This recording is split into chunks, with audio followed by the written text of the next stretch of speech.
കലിപ്പൻ ബോസും home നേഴ്സും. രചന വിജയ് സത്യ. അവതരണം ഷാഹുൽ മലയിൽ. Editing Shereej Poonoor. ഓഫീസിലെ തന്നെ ക്യാബിൽ ഫയൽ നോക്കിയിരിക്കുകയായിരുന്നു കാശി. പെട്ടെന്ന് മൊബൈലിൽ ഫോൺ കോൾ കയറി വന്നു. സതീശനാണ്. തന്റെ കമ്പനിയിലെ മുൻകാല സ്റ്റാഫാണ്. കഴിഞ്ഞ ആഴ്ചയാണ് അവനെ ടെർമിനേറ്റ് ചെയ്ത്. ഇവനെന്തിനാ ഇപ്പൊ എന്നെ വിളിക്കുന്നത്? അവന്റെ സാലറി മറ്റു ഇൻക്രിമെന്റ് ഒക്കെ സെറ്റിൽ ചെയ്ത് വിട്ടാണല്ലോ. കാശി ഫോൺ അറ്റൻഡ് ചെയ്തു. ഹലോ, എന്താ? എന്തിനാ നീ എന്നെ വിളിക്കുന്നത്? എന്റെ പഴയ ബോസല്ലേ, എനിക്ക് അതിനെ കണക്ഷൻ വിടാൻ പറ്റുമോ? ബോസിന്റെ കമ്പനി ഈ നിലയിലെത്താൻ ഞാൻ ഒരുപാട് കഷ്ടപ്പെട്ടിട്ടുണ്ട്, അറിയാലോ. അതിനൊക്കെ കണക്കും പറഞ്ഞ് വാങ്ങിപ്പോയിട്ടുണ്ടല്ലോ. എങ്കിലും ഒരു നിസ്സാര തെറ്റിന് എന്നെ പറഞ്ഞയച്ചാൽ ശരിയായില്ല. നിസ്സാര തെറ്റാണോ? കമ്പനിയുള്ള ലേഡി സ്റ്റാഫിനെ ടോയ്ലറ്റ് കയറി ഉപദ്രവിക്കാന്ന് പറഞ്ഞാൽ അതൊക്കെ ബോസിനെ അറിയുന്നല്ലേ. ഞാനും ശ്രീലേഖയും നല്ല പ്രണയത്തിലായിരുന്നു. എന്നെ തേച്ച് വേറൊരുത്തിനെ കെട്ടിപ്പോകാൻ വേണ്ടി അവിടെ എടുത്ത നാടകമല്ല അന്നത്തെ സംഭവം. അന്നത്തെ ദിവസം മാത്രം ലഞ്ച് ബ്രേക്ക് സമയത്ത് കീറിപ്പാഞ്ഞ ഡ്രസ്സുമായിട്ട് ഞാൻ ഉപദ്രവിക്കുന്നു പറഞ്ഞ് അവൾ ബോസിന്റെ ക്യാബിലേക്ക് ഓടി വന്ന്. അതിന് എത്രയോ മുമ്പ് അവൾ എൻ്റെ കൂടെ ആ ടോയ്ലറ്റിന്റെ സ്പാ ടെക്സ്റ്റൈൽസിൽ കിടന്ന് എൻ്റെ ചൂടറിഞ്ഞിട്ടുണ്ട്. അവിടെ മാത്രമാണ് ക്യാമറ ഇല്ലാത്തത്. അതുകൊണ്ട് എനിക്ക് ബോസിന് തരാൻ തെളിവില്ല. അവൾ പറഞ്ഞിട്ട് മുൻപിൻ ചിന്തിക്കാതെ എന്നെ പുറത്താക്കിയില്ലേ കാശി ബോസ്. അതിനൊരു സമ്മാനം തരണ്ടേ? ബോസിന് ഞാനൊരു 8ന്റെ പണിയൊന്നും ഇട്ടിട്ടുണ്ട്. എന്തു പണി? ബോസിന്റെ ഇമെയിലിൽ ഒരു മെസ്സേജ് വന്നിട്ടുണ്ട്. ഒരു 5 മിനിറ്റായി കാണും. ഇംഗ്ലണ്ടിലെ തോഷിബ കമ്പനിയിൽ നിന്നാണത്. ഒന്ന് തുറന്നു വായിക്കുക. കാശിക്ക് ആ ദേഷ്യം കൊണ്ട് ശരീരം വരക്കുന്നുണ്ട്. തന്റെ കമ്പനിയിലെ ഉപ്പും ചോറും തിന്ന് കമ്പനിക്കെതിരെ പ്രവർത്തിച്ചപ്പോഴാണ് അവനെ പുറത്താക്കിയത്. അതിന്റെ കലി തീരാതെ അവൻ വീണ്ടും തനിക്കിട്ട് പണിയൊന്നു എന്നാണ് പറയുന്നത്. എന്തായിരിക്കും അത്? സതീഷിനോട് ഫോണിൽ സംസാരിച്ചുകൊണ്ട് തന്നെ കാശി തന്റെ ലാപ്ടോപ്പിൽ നിന്ന് ഇമെയിലിന്റെ ഇൻബോക്സ് തുറന്നു നോക്കി. ഏറ്റവും മുകളിലുള്ള തോഷിബ കമ്പനിയുടെ ആ മെസ്സേജ് അവൻ തുറന്നു നോക്കി. താൻ നൽകിയ കൊട്ടേഷൻ ഡീൽ അവർ തള്ളിയിരിക്കുന്നു. അതിന്റെ വിവരമാണ് അതിലുള്ളത്. തുറന്നോ? എടാ പാർട്ടി പന മോനെ, നീ ചതിച്ചോല്ലേ? ചതിക്കാതെ പിന്നെ. ഈ കൊട്ടേഷൻ തയ്യാറാക്കുമ്പോഴല്ലേ സാർ എന്നെ ശ്രീലേഖയുടെ പ്രശ്നത്തിന് പുറത്താക്കിയത്. അന്ന് ഞാൻ കരുതി വെച്ചതാ. ആ ഡീലിന്റെ കുറച്ച് പെർസെൻറ്റേജ് കുറച്ച് ഞാൻ ഏത് കമ്പനിയിൽ ജോയിൻ ചെയ്യുന്നോ ആ കമ്പനിക്കാർക്ക് വിവരം ചോർത്ത് നൽകി അവർക്ക് ഡീല് നൽകുമെന്ന്. ഞാനിപ്പോൾ ഒലാമ കമ്പനിയില്ല. അവർക്കായി ഇപ്പോൾ ആ ഡീൽ കിട്ടിയിരിക്കുന്നത്. നിന്നെതിരെ ഞാൻ വെറുതെ വിടില്ല. എവിടെ കണ്ടാലും നിന്റെ കഥ ഞാൻ കഴിക്കും. സാറുവാ കഥ കഴിക്കാൻ, ഞാനിവിടെ ഒലാമയിലുണ്ട്. സതീശൻ എരിതിയിൽ എണ്ണ എന്ന പോലെ കാശിയുടെ ദേഷ്യം പ്രകോപിപ്പിച്ചു. കാശി അലറിക്കൊണ്ട് തന്നെ ടേബിൾ മേൽ ആഞ്ഞടിച്ചു. അതിനു മുകളിലുള്ള പലതും താഴെ വീണ് പൊട്ടിച്ചിതറി. അന്ന് അവിടെ ഇരുന്ന് കാശി ആലോചിച്ചു. ഒലാമയിൽ കയറി അവനെ തല്ലുന്നത് ശരിയല്ല. തന്റെ ശങ്കരൻ അങ്കിളുടെ സുഹൃത്തിന്റെ കമ്പനിയാണത്. വൈകിട്ട് അവൻ ജോലി കഴിഞ്ഞ് വരുമ്പോൾ അവനിട്ട് 2 കൊടുത്താലേ തന്റെ കരിപ്പടങ്ങും. ആ സന്ധ്യയിൽ സ്ട്രീറ്റ് ലൈനിന്റെ പ്രകാശത്തിൽ തിളങ്ങുന്ന പുതിയ 10 വരി പാതയുടെ ഹൈവേയുടെ വളവും പുളവുമുള്ള ഭംഗി പകർത്തി കാറോടിച്ചുകൊണ്ട് ഒരു വീഡിയോ ചെയ്യായിരുന്നു സതീശൻ. കാശിയുടെ കമ്പനിയിൽ നിന്ന് തന്നെ പിരിച്ചുവിട്ടതിൽ പിന്നെ ഭാഗ്യതാരകം ഉദിച്ചു എന്ന് തന്നെ പറയാം. ഒലാമ കമ്പനിയിൽ മാനേജർ പോസ്റ്റ്, പിന്നെ സ്വന്തമായി കാറ്. ഈ നാളിൽ കാശിക്ക് 8ന്റെ പണിയെടുത്ത സന്തോഷമുണ്ട്. അതിന്റെ ലഹരിയിലാണ് അവൻ. ഈയിടെ ഇൻസ്റ്റഗ്രാമിൽ വൈറലായ മണിച്ചിത്രത്തായ് എന്ന സിനിമയുടെ തമിഴ് റീമേക്കിലെ ഒരു ഹിറ്റായ പാട്ടെടുത്ത് ചെയ്യുന്ന റീലിന്റെ ബാക്ക്ഗ്രൗണ്ട് മ്യൂസിക്കായി സതീശൻ ഒരു കൈ കൊണ്ട് വീഡിയോ പിടിച്ച് മറുകയിൽ കാർ ഓടിച്ച് അങ്ങനെ വരികയാണ്. വീഡിയോ പിടിച്ച് റീലൊക്കെ പോസ്റ്റ് ചെയ്തു. നാട്ടിലേക്ക് തിരിയേണ്ട റോഡ് എത്താറായപ്പോൾ ഹൈവേയിൽ നിന്നിറങ്ങി സർവീസ് റോഡിലേക്ക് കയറി. അതിലൂടെ കുറച്ച് സഞ്ചരിച്ച് നാട്ടിലുള്ള റോഡിലേക്ക് പ്രവേശിച്ചു. അല്പം ദൂരം മുന്നോട്ട് പോയി കാണും. പെട്ടെന്ന് റോഡിന് പുറകെ ഒരു കറുത്ത മെഴ്സിഡസ് ബെൻസിന്റെ MCUV വന്നു നിന്നു. ഈശ്വര, കാശി! സതീഷിൽ നിന്ന് അറിയാതെ ആ ശബ്ദം ഉയർന്നു പൊങ്ങി. സതീഷൻ റിവേഴ്സ് ഗിയറിട്ട് കാറ് പിന്നോട്ടെടുക്കാൻ ശ്രമിച്ചു. പക്ഷെ അപ്പോഴേക്കും പുറകിൽ നിന്നൊരു കാറ് വന്ന് വട്ടം കയറി നിന്നു. കുടുങ്ങിയെന്ന് സതീശന് മനസ്സിലായി. ഡോർ തുറന്ന് പുറത്തിറങ്ങി ഓടിയാലോ? ചെളി പൊതിഞ്ഞ പാടമാണ് ഇരുവശത്തും. ഏതായാലും അനുഭവിക്കുക തന്നെ. രാവിലെ താൻ ചെയ്ത അത്രയും വലിയ കാര്യമാണല്ലോ. കാശി കലിപ്പോ ഡ്രൈവിംഗ് സീറ്റിൽ നിന്ന് ഇറങ്ങി. കയ്യിലൊരു ജാക്കി ലിവർ ഉണ്ടായിരുന്നു. നിർത്തിയിട്ടിരിക്കുന്ന സതീഷിന്റെ കാറിന് സമീപം ചെന്നു. കാറിന്റെ ഡോർ വലിച്ചു തുറക്കാൻ ശ്രമിച്ചപ്പോൾ ലോക്കാണെന്ന് മനസ്സിലായി. കാശി ഉടനെ തന്നെ ജാക്ക് ലിവർ ഉപയോഗിച്ച് അവന്റെ ഫ്രണ്ട് ഗ്ലാസ് തല്ലി തകർത്തു. തുടർന്ന് കാറിന്റെ ഡോർ ഗ്ലാസും തകർത്തു. അതിലൂടെ കൈയിട്ട് ഡോർ വലിച്ചു തുറന്നവനെ പുറത്ത് വലിച്ചെടുത്തു. തുടർന്ന് കാശി കലി തീരും വരെ അവനെ തല്ലിയൊരു പരുവമാക്കി. എന്നിട്ട് പാടത്തെ ചളിയിലേക്ക് തള്ളിയിട്ടു.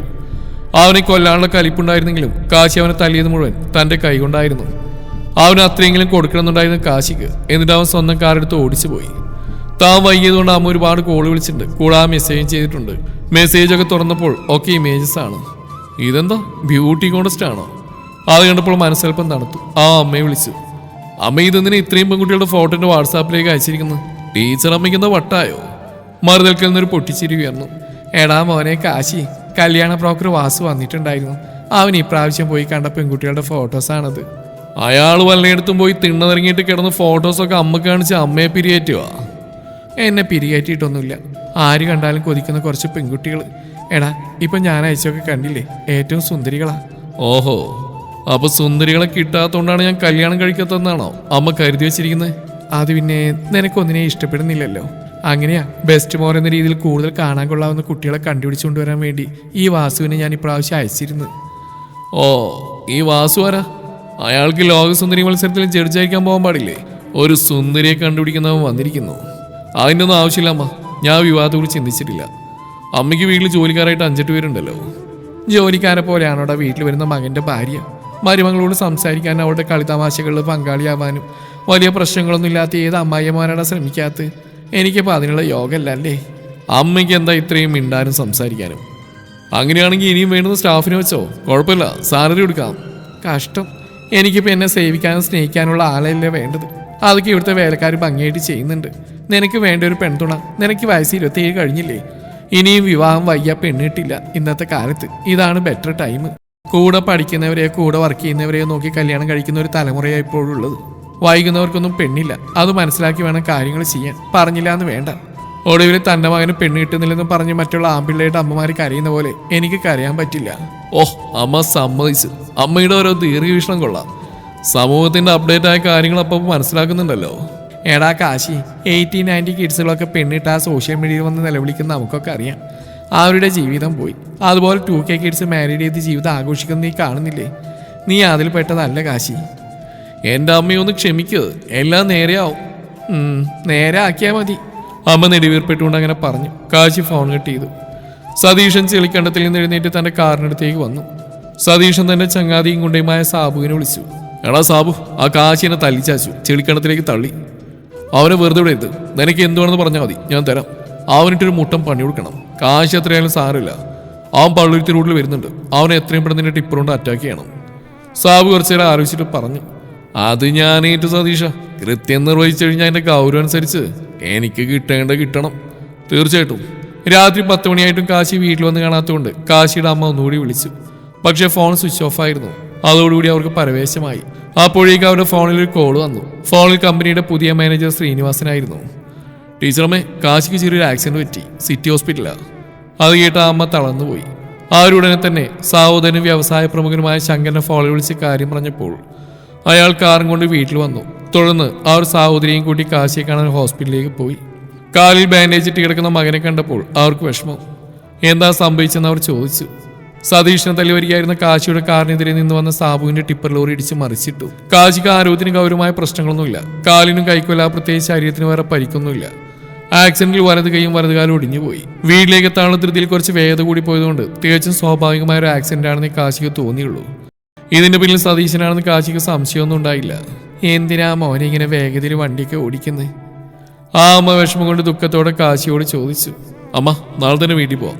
ഒരു 40 ദിവസം വീട്ടിൽ കിടക്കണം. അമ്മക്കതൊരു ആശ്വാസമായിരുന്നു. അത്രയും ദിവസം തൻ്റെ മകൻ തൻ്റെ കൂടെ തന്നെ ഉണ്ടാകുമല്ലോ. ഈ തിരക്ക് പിടിച്ചുള്ള ഓട്ടവും തൽക്കാലം അവസാനിക്കുമല്ലോ. പിറ്റേന്ന് ഹോസ്പിറ്റലിൽ നിന്ന് ഡിസ്ചാർജ് ചെയ്ത് കാശിയും കൂട്ടി അമ്മയും ശങ്കരങ്ങളും വീട്ടിലേക്ക് വന്നു. ചേച്ചിക്ക് ഇപ്പോൾ അവനെ ശുശ്രൂഷിക്കാൻ പറ്റില്ലല്ലോ. ഏതായാലും ഞാനൊരു ഹോം നേഴ്സിന് ഏർപ്പാടാക്കിയിട്ടുണ്ട്. അവർ വൈകിട്ട് വന്ന് ജോയിൻ ചെയ്യും. ഞാനിപ്പോൾ പോവാ. കാശിയുടെ ശങ്കരൻ പറഞ്ഞപ്പോൾ കാശിയൊന്നും മിണ്ടിയില്ല. തനിക്കിപ്പോൾ സഹായത്തിന് ഒരാൾ വേണം. അങ്കിൾ അത് മനസ്സിലാക്കിയിട്ട് ഏർപ്പാടാക്കിയിരിക്കുന്നു. ശങ്കരൻ കാശിയോടും സഹോദരിയുടെയും യാത്ര പറഞ്ഞ് കാറെടുത്ത് പോയി. അന്ന് വൈകിട്ട് 4 മണിക്ക് കോളിംഗ് ബെല്ല് ശബ്ദിച്ചപ്പോൾ കാശിയുടെ അമ്മയാണ് വാതിൽ തുറന്ന് നോക്കിയത്. സുന്ദരിയായ ഒരു പെൺകുട്ടി ബാഗും തൂക്കി പിടിച്ച് ഡോർ മുമ്പിൽ വന്ന് നിൽക്കുന്നു. എന്താ മോളെ? ആരാ? ഞാൻ നൈക, വെൽ ഹോം കെയർ കമ്പനിയിൽ നിന്നാണ്. ഇതല്ലേ കാശ് സാറിൻ്റെ വീട്? ഞാനിവിടെ ഹോം നേഴ്സായിട്ട് ജോലിക്ക് വന്നാ. ആണല്ലോ, ഇതന്നെയാ വീട്. ശങ്കരൻ പറഞ്ഞിരുന്നു. ആ കുട്ടിയാണോ? ആൾ പുഞ്ചിരിച്ചുകൊണ്ട് മൂളി. അകത്തേക്ക് വരൂ. കാശിയുടെ അമ്മ അവളെ അകത്തേക്ക് ക്ഷണിച്ചു. നൈകയും കൂട്ടി അവർ കാശിയുടെ റൂമിലേക്ക് ചെന്നു. കാശി ഒടിഞ്ഞ ബാൻഡേജ് ഇട്ട കൈ നെറ്റിക്ക് മീതെ പിടിച്ച് കണ്ണടച്ച് കിടക്കുകയായിരുന്നു.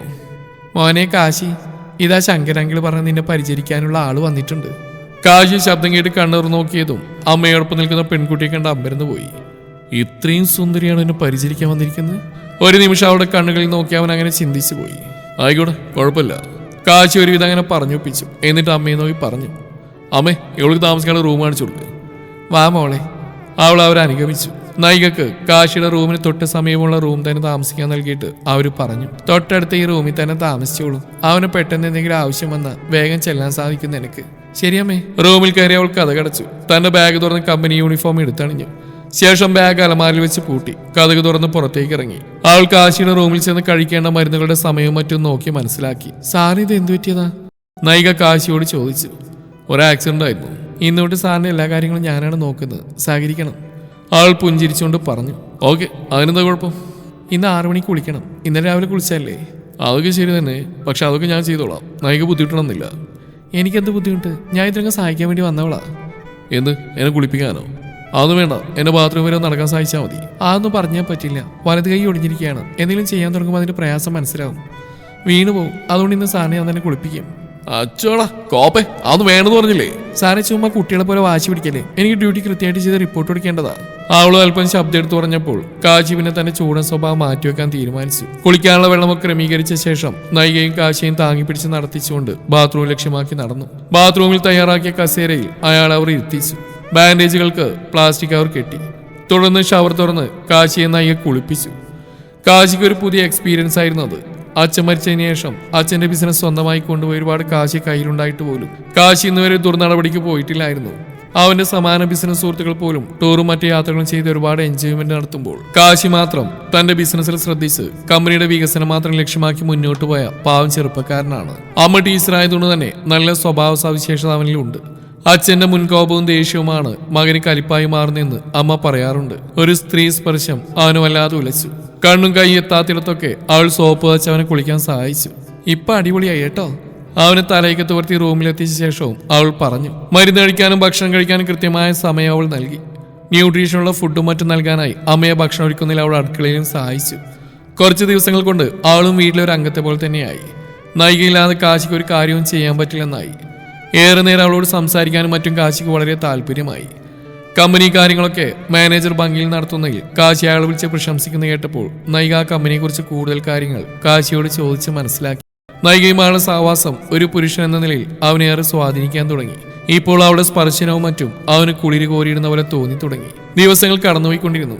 കാലിന്റെ വേദന പൂർണ്ണമായി മാറിയപ്പോൾ നൈക കാശിയെ കൊണ്ട് പതുക്കെ കാല് ഭൂമിയിൽ സ്പർശിച്ച് നടക്കാൻ പരിശീലിപ്പിച്ചു തുടങ്ങി. 30ാമത്തെ ദിവസമായപ്പോൾ അവന് പൂർണ്ണമായും വേദനയില്ലാതെ പതുക്കെ നടക്കാൻ തുടങ്ങി. എങ്കിലും കുറച്ച് ദിവസം കൂടെ കഴിഞ്ഞാൽ ബാൻഡേജ് എടുത്ത് ഫിസിയോതെറാപ്പി തുടങ്ങാൻ പറ്റുള്ളൂ എന്ന് ഡോക്ടർ പറഞ്ഞു. കാശിക്ക് ഇപ്പോൾ പൂർണ്ണമായും സൗഖ്യമായി. നൈകക്കാണെങ്കിൽ തന്റെ ഡ്യൂട്ടി കാലയളവ് കഴിഞ്ഞ് പോവാനുമായി. പക്ഷേ നൈകയെ പിരിയാൻ കാശിക്കായില്ല. അവൾ പോകുന്ന പോലെ അവനിപ്പോൾ ആലോചിക്കാൻ കഴിയുന്നില്ല. അത്രയേറെ അവൾ അവന്റെ ഹൃദയത്തിൽ ചേർന്ന് കഴിഞ്ഞിരുന്നു.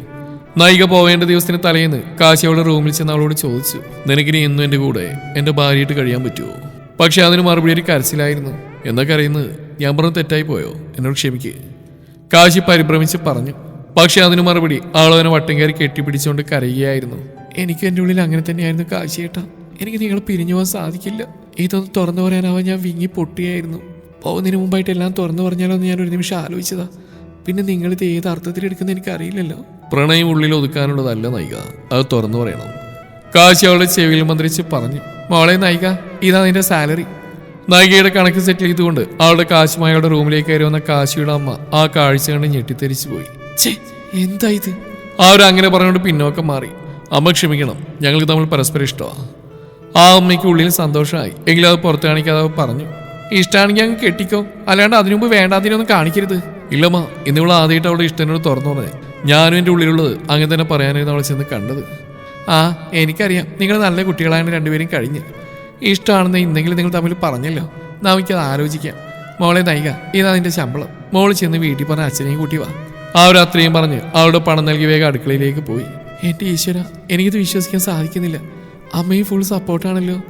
അവളൊന്നുകൂടി കാശിയെ കെട്ടിപ്പിടിച്ച് പറഞ്ഞു. തുടർന്ന് പിറ്റേ ദിവസം എല്ലാവരോടും യാത്ര പറഞ്ഞ് വീട്ടിലേക്ക് പോയി. കാശിയും ആദ്യമായി തന്റെ ഓഫീസിലേക്ക് പോയി. നൈക വീട്ടിൽ ചെന്ന് കാര്യങ്ങൾ അവതരിപ്പിച്ചതിന്റെ അടിസ്ഥാനത്തിൽ അവളുടെ വീട്ടുകാർ വന്ന് വിവാഹം ഉറപ്പിക്കുകയും തുടർന്നുള്ള നല്ലൊരു മുഹൂർത്തത്തിൽ ഇരുവരും വിവാഹിതരാവുകയും ചെയ്തു.